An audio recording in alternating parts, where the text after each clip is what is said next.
Olá amigos, sejam todos muito bem-vindos, não é, a mais um vídeo e a todos aqueles que são novos no canal, sejam todos também bem-vindos e quero convidar a todos aqueles que não são inscritos neste canal, Leonardo Mascarenhas Manuel, para que se possam inscrever, colocarem os seus likes aos vídeos que têm passado por aqui, não só, peço-vos para que possam partilhar os links dos vídeos que tenho lançado aqui, o link do canal, para que os outros consigam acessar e que tenham este conhecimento bíblico que vamos aqui sempre apresentando.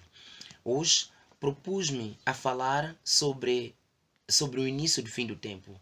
Este é o tema número 11 daquela série de lições que eu teria apresentado a vocês, que estaríamos aqui a ter, ou que eu estaria aqui a apresentar a vocês.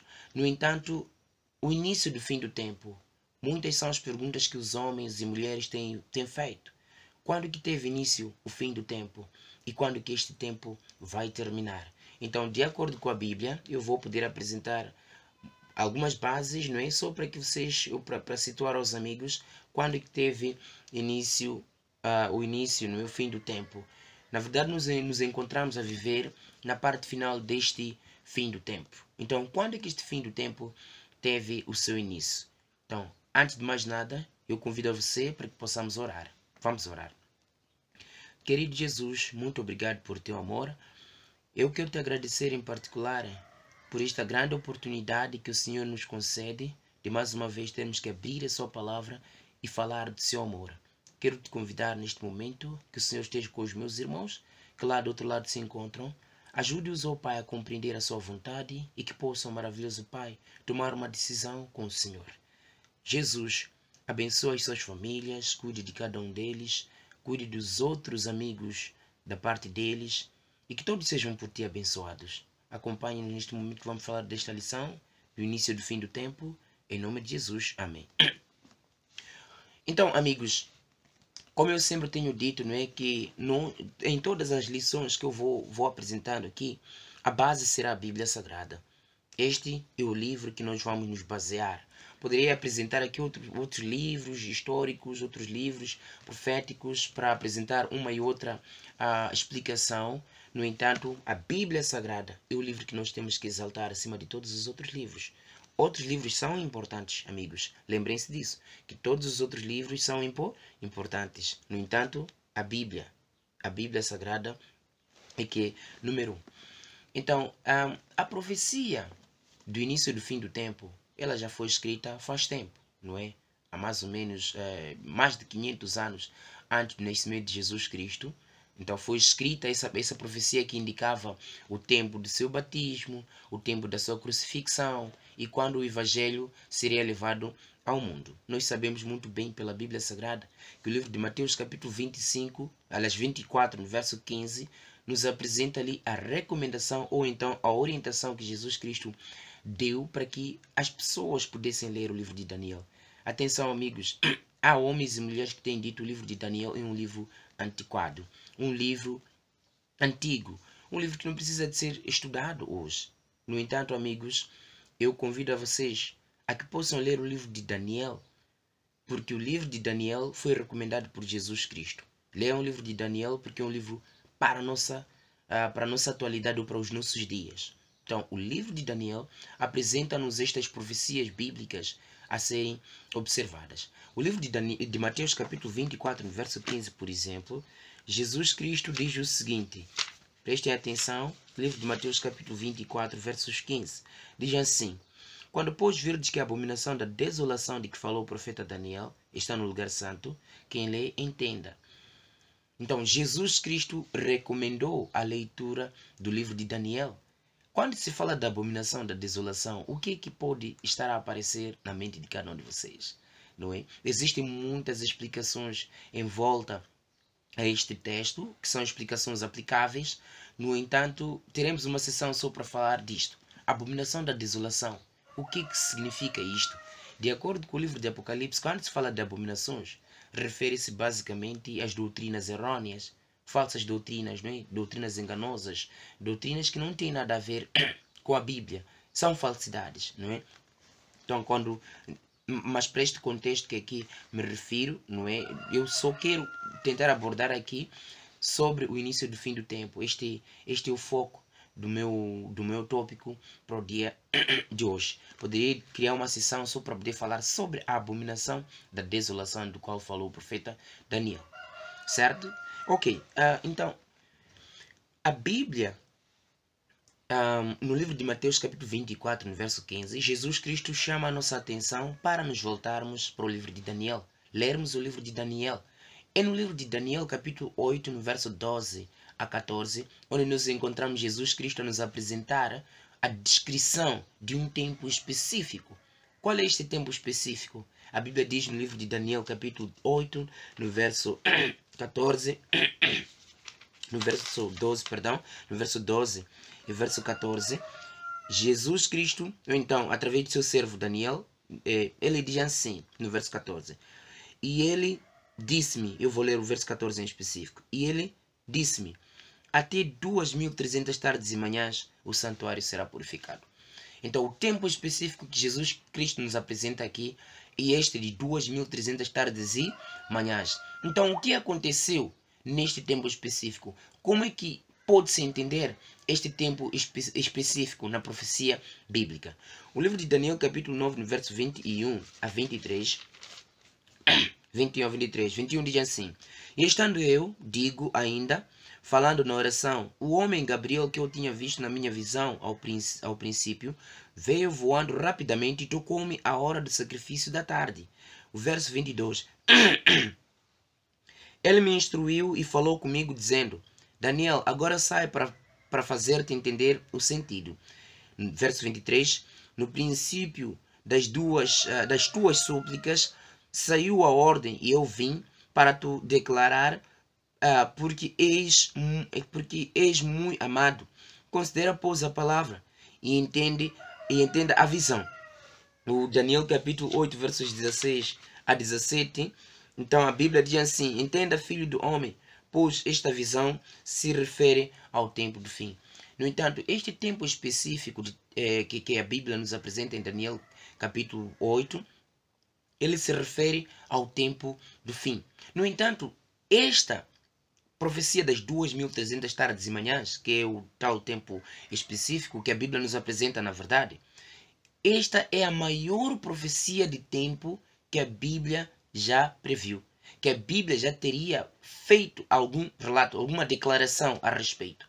É a maior profecia de tempo que a Bíblia nos descreve. Depois desta maior profecia de tempo, não existe outra. No entanto, é importante prestarem muita atenção para esta particularidade. Não há outra profecia de tempo além desta maior que a Bíblia já nos apresenta, das 2300 tardes e manhãs. E dentro desta maior profecia de tempo, nós encontramos as 70 semanas, não é? As 70 semanas que haviam sido determinadas para os judeus. Biblicamente, eu depois vou apresentar aqui como é que isso se descreve ou se explica. Então, dentro das 2300 tardes e manhãs, não é, que corresponde a anos, nós encontramos as 70 semanas, ou o tempo de 70 semanas, que corresponde a 490 anos, desde a ordem dada pelo rei Artaxerxes para a reconstrução de Jerusalém em 457 a.C. até a morte de Estevão. Até a morte de Estevão. Porque a morte de Estevão é que completa, não é? A metade da semana, não é a outra metade da semana, porque Cristo morre na metade da semana, então a outra metade quem completa é o Estevão. E ele confirma a presença de Jesus Cristo diante de Deus, do lado direito do seu Pai. Então Daniel capítulo 9, no verso 24 diz o seguinte: 70 semanas estão determinadas sobre o teu povo e sobre a tua santa cidade, para fazer cessar a transgressão, para selar a visão e a profecia e para ungir o santo dos santos. Santo dos santos é Jesus Cristo. Lembrem-se, amigos, que de acordo com a Bíblia, o livro de Ezequiel, capítulo 4, no verso 6 a 7, nos apresenta aqui uma descrição a respeito do sentido profético, não é? De dia. Diz, 40 dias te dei cada dia por um ano. Então está-me a dizer o seguinte, as 2300 tardes e manhãs correspondem a 2300 anos, desde a ordem para a reconstrução de Jerusalém até a morte de Estevão. Então, um dia profético é um ano literal. Um dia profético é um ano literal. Consequentemente, as 2.300 tardes e manhãs ou 2.300 dias proféticos correspondem a 2.300 anos proféticos. Então, as 70 semanas, como eu teria mencionado anteriormente, elas correspondem a 490 anos. Estamos a dizer, por outras palavras, se são 70 semanas, cada semana possui 7 dias. Sendo assim, cada semana possuindo lá 7 dias, eu só fazer 70 semanas vezes 7. Corresponde aí a 490 dias.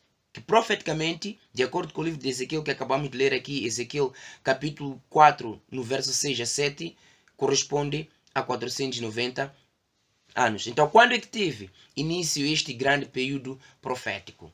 De acordo com o livro de Daniel, capítulo 9, verso 25, lemos o seguinte. 9, verso 25. Lemos o seguinte.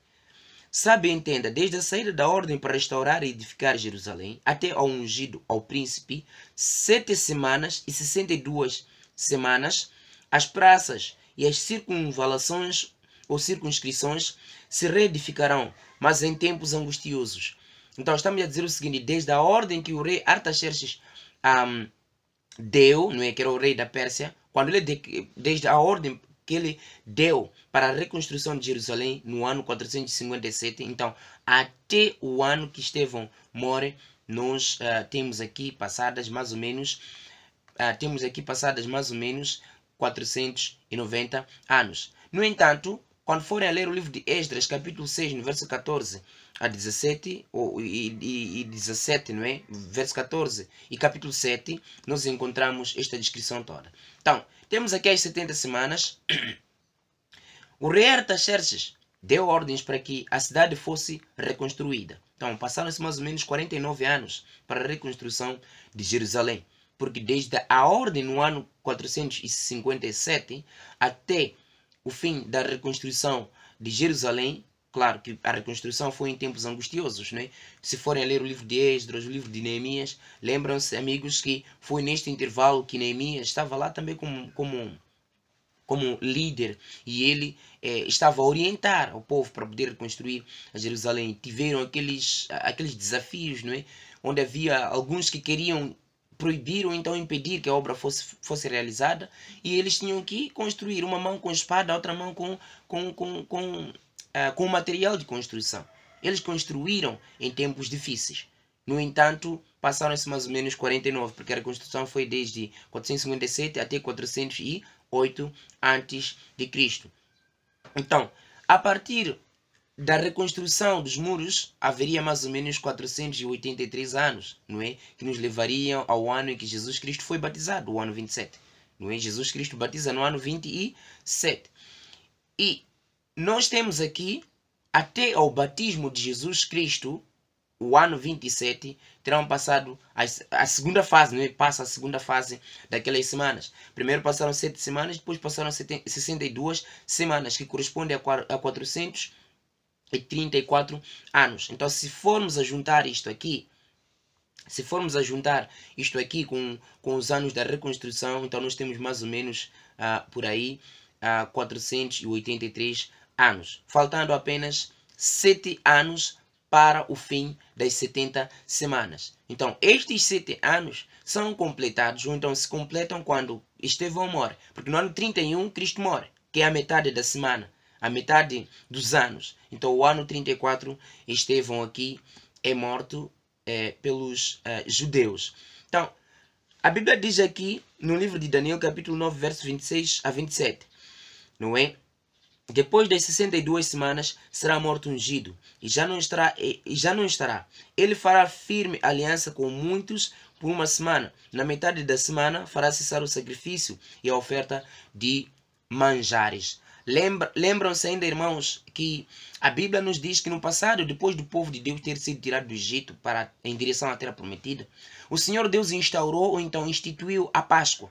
A Páscoa é que representa a saída da terra da escravatura ou terra da escravidão para a terra prometida, não é? Deus instituiu isto para que o povo pudesse lembrar. E o que acontecia durante o período da Páscoa? O povo deveria levar os seus animais para o templo, então era morto o animal em representação à morte simbólica, então em miniatura, a morte de Jesus Cristo que viria a acontecer na cruz do Calvário. Tudo aquilo era símbolo do que viria a acontecer, não é? E hoje nós não estamos a sair do Egito para ter a terra prometida terrestre, não é? Por isso não há necessidade de novo de voltarmos a festejar, não é? A Páscoa, não é? E, claro, eu hei de gravar uma lição depois que fala sobre este assunto para esclarecer. Então, qual é a festa que nós temos que fazer em representação ou então para nos recordar de Jesus Cristo? A Bíblia nos menciona ali a Santa Ceia. Então, muito além da Páscoa, havia outras cerimônias que o povo fazia, onde normalmente levavam os animais para a igreja ou então para o templo. Os animais eram degolados, o sangue era levado e era espargido no véu do templo, e dali diariamente era feito este processo, e anualmente o sumo sacerdote entrava no lugar santíssimo para poder purificar o santuário. Então, Jesus Cristo, quando morre, ele acaba com este sistema de sacrifício, estas ofertas que eram dadas, não é? Os animais que eram mortos, porque o sangue de animal não pode perdoar o pecado. Apenas o sangue do Cordeiro, que é Cristo, é que pode nos livrar do pecado. Então isto Jesus Cristo eliminou, ou então Jesus Cristo veio para acabar com isto. Então, de acordo com a Bíblia, no livro de Mateus capítulo 27, verso 50 a 51, a Bíblia diz claramente o seguinte: e Jesus, clamando outra vez com grande voz, entregou o Espírito. Eis que o véu do santuário se rasgou em duas partes, de alto a baixo. Então, de acordo com a Bíblia, nós conseguimos compreender que Jesus Cristo fez cessar o sacrifício, a morte dos animais, como as pessoas faziam. E hoje temos esta grande oportunidade de nos aproximarmos a Jesus Cristo, de entregarmos as nossas vidas a Jesus Cristo e sermos perdoados os nossos pecados através e na confiança do sangue de Jesus Cristo. E Jesus Cristo é que nos perdoa. Então, de acordo com a Bíblia, 7 anos tiveram que passar para o arrependimento do povo judeu. E sabemos pela Bíblia claramente que os judeus rejeitaram o Messias. Os judeus eram um povo que conhecia as Escrituras, não é? Conhecia as Escrituras, mas não conheciam o tempo. Não conheciam o Messias do qual eles diziam estar a conhecer. Porque mesmo até hoje, eles ainda aguardam por um Messias. Claro, a maior parte deles inocentes, mas louvado seja Deus porque eles terão um despertamento. Eles vão conhecer a verdade. Deus vai ter que fazer qualquer coisa para que eles consigam ouvir esta mensagem. Tanto é que alguns deles já vão ouvindo esta mensagem e vão mudando de consciência. Até hoje eles esperam pelo nascimento do Messias. O Messias já nasceu. Ele já morreu na cruz do Calvário e ele prometeu voltar pela segunda vez. Jesus Cristo está a voltar. E eles não acreditam nestas verdades, ainda estão à espera de um Messias que tem que nascer. Só que a Bíblia já nos diz que Jesus Cristo está a voltar. Não é? Eles terão este conhecimento. Jesus Cristo lhes vai ajudar, lhes vai despertar. Não é? E os judeus liam a Bíblia, mas eles não entendiam claramente. Eles diziam estar a conhecer aquilo que eles estavam a professar, a crer, mas quando o Messias nasceu, eles não entenderam. Eles não entenderam. Apenas um homem simples, humilde, deve ser o Simão, provavelmente com a sua esposa, quando Cristo foi apresentado no templo, eles que compreenderam que Jesus Cristo, aquele que está nas mãos dos sacerdotes, era Jesus. Mas os próprios sacerdotes que estavam com Cristo nas mãos não compreenderam que era Cristo, o Messias. Não compreenderam isto. O livro que uma escritora americana, não é? A escritora americana Ellen White escreveu, intitulado A Vida de Jesus, nos apresenta isto. Mesmo o livro O Desejado de Todas as Nações também diz isso. Então, amigos, Messias é morto 3 anos e meio após o início do seu ministério. Isto foi no ano 31. Jesus Cristo morre na metade da semana. Então, passado este tempo, os judeus mataram ao Estevão, que era diácono, não é? Servo de Deus que pregava a mensagem de Cristo. No entanto, os judeus, quando mataram ao Estevão, eles foram rejeitados completamente. Já não havia espaço para eles, porque eles rejeitaram primeiro a Cristo e rejeitaram o seu servo também. Esta foi a rejeição final que os judeus tiveram da parte de Deus. Eles rejeitaram o seu Criador e eles nem aceitaram a mensagem que o seu servo Estevão apresentava, e eles foram rejeitados completamente. Foram dados muito tempo para se arrependerem, mas eles não quiseram. E hoje Deus concede a cada um de nós uma oportunidade para nos arrependermos e entregarmos as nossas vidas a Ele. Mas muitos não estão a aceitar esta oportunidade. Que não seja o teu caso. Entregue a sua vida a Jesus e Ele vai te salvar. E Ele vai escrever o seu nome no livro da vida.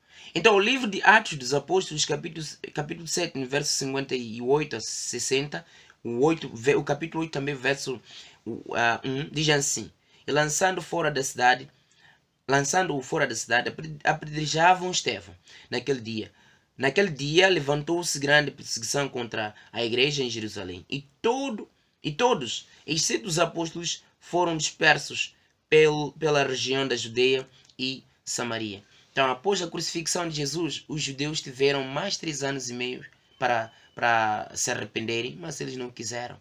Porque quando Estevão foi apedrejado em 34 depois de Cristo, os judeus deixaram de ser a nação santa ou a nação escolhida de Deus. Deixaram, porque eles rejeitaram. Foram dados este intervalo todo para se arrepender, mas eles não quiseram se arrepender.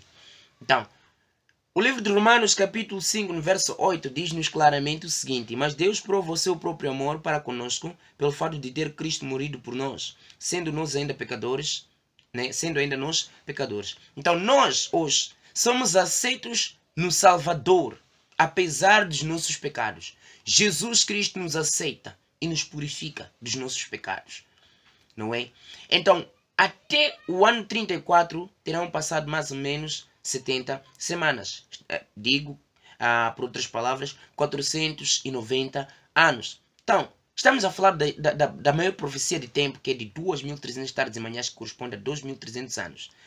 Estamos a dizer que deste grande intervalo de tempo, passaram-se apenas estes anos. Então, quantos anos terão restado para iniciar o fim do tempo? Mais ou menos 1810 anos. Durante este tempo de 1810 anos, o povo de Deus esteve empenhado na pregação do Evangelho. Desde o ano 34, mais ou menos, até este intervalo de 1844, né, passaram-se 1810 anos. Neste intervalo, o povo de Deus esteve a pregar o Evangelho eterno. Desde o grupo Pedro, Paulo, João, eles estiveram a pregar a mensagem durante este intervalo. Claro que eles não viveram todo este tempo, não é? Eles foram morrendo, cada um foi morrendo e iam levantando outros homens, outros apóstolos para poder anunciar a palavra de Deus.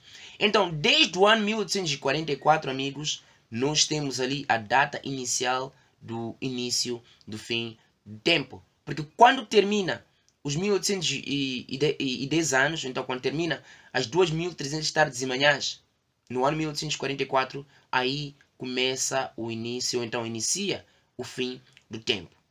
O fim do tempo começa em 1844. Há duas datas que mais ou menos têm sido apontadas como o início do fim do tempo, não é? A primeira data é a de 1798, que é a data que está ligada com a prisão do Papa Pio VI pelo imperador romano, imperador francês, não é? Deve ser o Napoleão Bonaparte.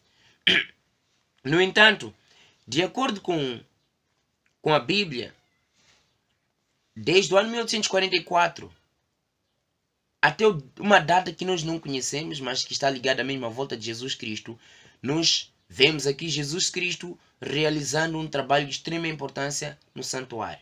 É importante explicar aos amigos aqui que durante este intervalo que a mensagem era pregada, o povo de Deus sofreu perseguições, muitos deles eram mortos por causa do amor a Jesus Cristo. Houve um período em que também foram proibidos de ler a Bíblia, quando leram Apocalipse capítulo 6, não é mesmo? Capítulo 2, capítulo 3, apresenta ou faz a descrição desses elementos todos. Então, durante este intervalo, o povo de Deus foi pregando a palavra de Deus. Até o ano 1844, quando houve o grande desapontamento, no dia 22 de outubro de 1844, houve o grande desapontamento. Esse desapontamento era a respeito da vinda de Jesus Cristo. Não é? Pregavam a mensagem de Cristo, da vinda de Cristo, com uma data já marcada. No entanto, não seria nesta data que Cristo voltaria. Não é? A data que eles haviam marcado era 22 de outubro de 1844. Então houve o grande desapontamento e a maior profecia de tempo das 2.300 tardes e manhãs, ou então dos 2.300 anos, passou. Depois deste intervalo, não há mais outro intervalo ou outra profecia. de tempo. Se hoje vier homem ou mulher ou qualquer pessoa que diz que é líder de uma igreja ou de uma religião, apontando para uma data da vinda de Jesus Cristo, amigo, não concorde. Porque a Bíblia diz claramente no livro de Mateus, deixa eu só ler para si. Não concordo, porque não há mais outra profecia de tempo. Além desta que já havia, que a Bíblia já nos havia mencionado, que já teria, na verdade, passado. Não haverá mais outra. Então, o livro de Mateus capítulo 24, no verso 36, diz assim: Mas daquele dia e hora ninguém sabe, nem os anjos nos céus, mas unicamente meu Pai. Então a Bíblia está a nos dizer que ninguém conhece essa data. Mesmo que venha um homem e diga que foi revelado por Deus, é mentira. Não existe. Então, no céu, desde o ano 1844 até hoje, há um trabalho que está acontecendo no céu. Foi iniciado no céu o processo de purificação do santuário. E na terra a verdade tem sido restaurada após 1844. Brevemente será concluído o juízo de Deus. Brevemente Deus porá fim ao pecado para sempre. O meu convite é este para si. Você não gostaria que o seu nome fosse escrito no livro da vida? Você não gostaria de ser purificado por este Deus tão maravilhoso que tanto nos ama? Não é sua vontade entregar a Jesus Cristo a sua vida para que você seja contemplado assim que a graça fechar e você esteja nas mãos de Jesus Cristo? Se esta é a sua vontade de fazer a vontade de Cristo e ter o seu nome escrito no livro da vida, sabes perfeitamente que estamos a ver na parte final do fim do tempo. O fim do tempo teve seu início em 1844. E faça a contagem desde 1844, quantos anos passaram? Qual foi o intervalo de tempo que Noé foi dado? E qual é o que o Senhor Deus nos está a dar hoje? E é de perceber que nós fomos dados muito mais tempo, até tempo de bacela. Não é sua vontade aceitar este Jesus que tanto te ama. Brevemente Jesus Cristo sairá do lugar santíssimo. E se ele sair, mesmo que as pessoas venham e digam que querem se converter no cristianismo e querem entregar a vida a Cristo, não haverá mais oportunidade. Este é o meu convite, amigo. Se esta é a sua vontade de entregar a sua vida a Jesus Cristo, ore comigo. Jesus, obrigado por teu amor. Os teus filhos estão aqui dispostos e eles querem entregar a sua vida a ti. Receba-os em teu nome. Peço-te que o Senhor escreva os seus nomes no livro da vida e ao Senhor fechar a graça, terminar com a graça, os contemple. Em nome de Jesus, amém. Meu amigo, eu quero agradecer por este tempo que você reservou para poder estudar comigo. Que Deus te abençoe. Amém.